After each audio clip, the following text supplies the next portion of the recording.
جہنم جاؤ گے۔ فرمایا وَلَقَدْ أُوحِيَ إِلَيْكَ، توحید سے بات شروع کی۔ مسلمانوں توحید اصل میں ہے۔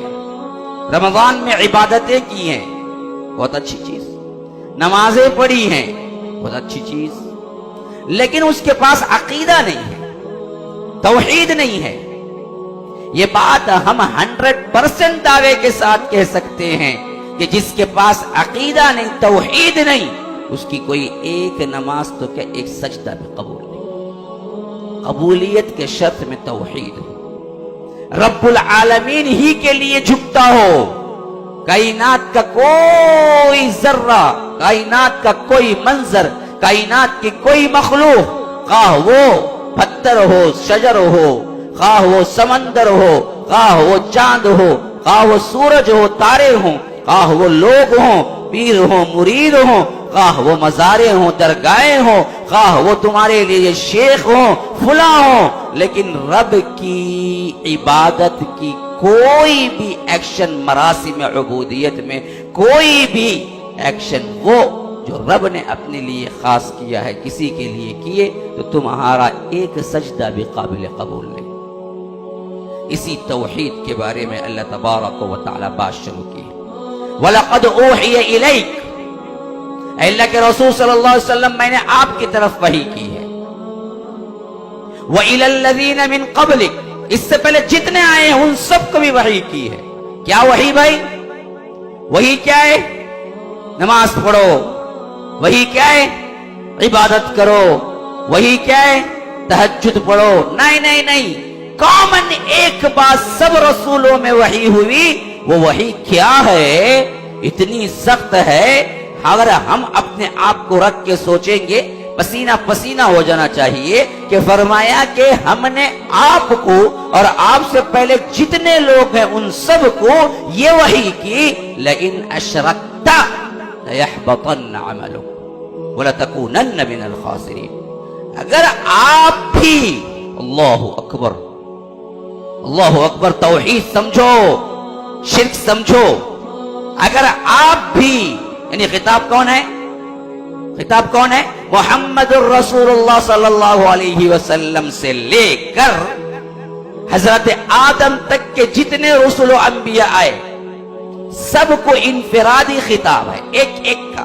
اگر آپ بھی آپ بھی آپ بھی آپ بھی، یوں ہے وہ، کیونکہ پہلے سب کا لا لیا نا۔ وَلَقَدْ أُوحِيَ إِلَيْكَ وَإِلَى الَّذِينَ مِن قَبْلِكَ، ہم نے وحی کی آپ کی طرف بھی اور اس سے پہلے جتنے انبیاء ہیں ان سب کی طرف بھی۔ لئن اشرکت، یہ قول سب کے لیے گیا، حضرت موسیٰ کے لیے گیا، عیسیٰ کے لیے گیا، سلیمان کے لیے گیا، داؤد کے لیے گیا، زکریا کے لیے گیا، یحییٰ کے لیے گیا علیہ السلام، ہر ایک نبی کی طرف گیا یہ قول۔ لئن اشرکت، اگر تم شرک کرو گے، لیحبطن عملک، تمہارے سارے عمل ہم غارت کر دیں گے، سارے عمل غارت کر دیں گے، کوئی عمل قبول نہیں ہوگا۔ وَلِتَكُونَنَّ مِنَ الْخَاسِرِينَ، اور تم سب نقصان اٹھانے والوں میں سے ہو جاؤ گے۔ اللہ اکبر، ہمارا کیا اعتبار؟ ہم کس کھیت کے مولی ہیں کہ ہمارا لحاظ کیا جائے کہ نہیں بھائی نہیں بھائی یہ فلاں کا کیا ہے، مرید آ رہا ہے، عبد القادر جیلانی کا خاص آ رہا ہے، لیٹر کفن میں رکھ کے لے آیا ہے، ہمارا کوئی ہوگا حساب؟ ایک ایک رسول کو اللہ نے وحی کی کہہ رہا ہے، لئن اشرکت لیحبطن عملک ولتکونن من الخاسرین، تمہارے پورے اعمال غارت اور تم نقصان اٹھانے والوں میں سے ہو جاؤ گے۔ کیا مطلب نقصان اٹھانے والے میں سے؟ دنیا کا کوئی نقصان ہے جو یہاں ذکر ہو رہا ہے؟ نہیں، آخرت کا نقصان ہے۔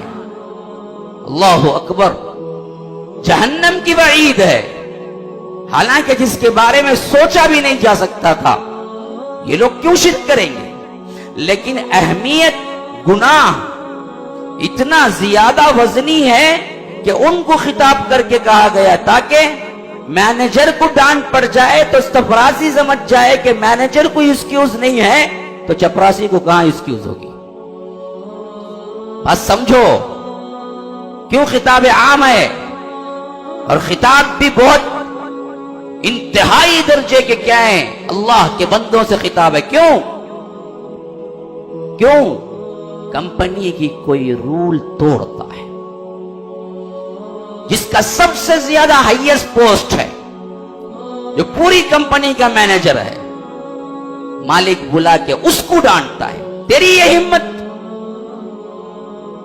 کہ یوں کہتا ہے کہ تو بھی اگر کرا میں تجھے بھی کیا ہے تیرے عہدے کا کوئی پاس لحاظ نہیں رکھوں گا۔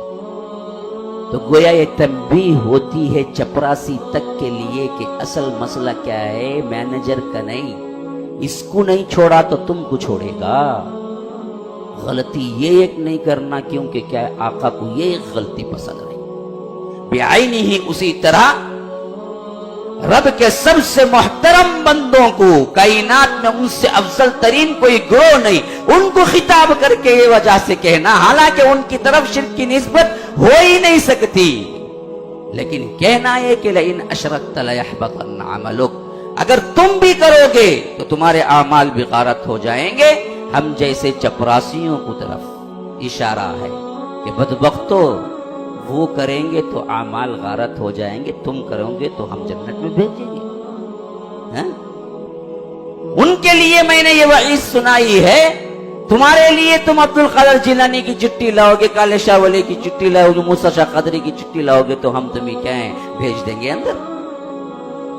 ایک اللہ کو مانو، اللہ کے لیے توحید سیکھو۔ رمضان میں لوگ فضائل مسائل فلاں فلاں سب بولتے ہیں، رمضان میں نئے آنے والوں کو اصل چیز کیا ہے، توحید دے دیں کہ اتنے عبادت جو کی تم نے، اگر وہ توحید کے بغیر کی ہو تو تمہارا ایک سجدہ بھی قبول نہیں۔ ایک توحید کو مان لو، اللہ کی یکتائی کو مان لو، اللہ ایک ہے، سجدہ اسی کے لیے، رکوع اسی کے لیے، قیام اسی کے لیے، نظر اسی کے لیے، نیاز اسی کے لیے، ڈر اسی کے لیے، خوف اسی کے لیے۔ کائنات میں کوئی نہیں ہے جو تمہیں کچھ دے سکتا ہے یا لے سکتا ہے، یہ رب ہے جو لے سکتا ہے، دے سکتا ہے۔ توحید کو اللہ تبارک و تعالی نے کیا ہے اس پورے اسلام کا بنیاد بنایا، اس کی قبولیت اور رد پر تمہیں ایسو جنت ہے، یہ تو جہنم ہے۔ تو اب فرمایا جا رہا ہے رسول سے خطاب ہو کے، بل اللہ فاعبد وکم من الشاکرین، اے اللہ کے رسول صلی اللہ علیہ وسلم ہرگز نہیں ہے، صرف اللہ ایک کی عبادت کرو اور شکر کرنے والوں میں سے ہو جاؤ۔ کیا مطلب؟ توحید پرست سب سے بڑا شاکر ہے۔ سبحان اللہ، الحمدللہ، اللہ اکبر، یہاں بھی تسبیح چلتی ہے، یا غوث المدد، یا علی مدد بھی چلتی ہے، انہیں کروڑ مرتبہ بھی سبحان اللہ الحمدللہ، تو کوئی شکر ادا نہیں کرتا انہیں۔ شاکر بننے کے لیے پہلے توحید والا بننا ضروری ہے۔ ہر توحید والا اللہ کو ایک مان لے تو وہ شکر گزار ہے۔ اسی لیے فرمایا کہ بل اللہ فاعبد وکم من الشاکرین، اللہ ایک کی عبادت کرو، شکر کرنے والوں میں سے ہو جاؤ۔ کیا مطلب؟ ایک ماننے والا ہمیشہ شکر گزاری میں ہوتا ہے، یہی اللہ کا سب سے بڑا شکر کرنا ہے، ادا کرنا ہے۔ کیا؟ اللہ کو ایک ماننا۔ وما قدر اللہ حق قدری، لوگوں نے اللہ کی قدر نہیں کی جیسے قدر کرنے چاہیے تھی، حالانکہ اللہ ہے کون؟ ذرا اس ساتھ دیکھو اس کے اقتدار کی، اللہ اکبر۔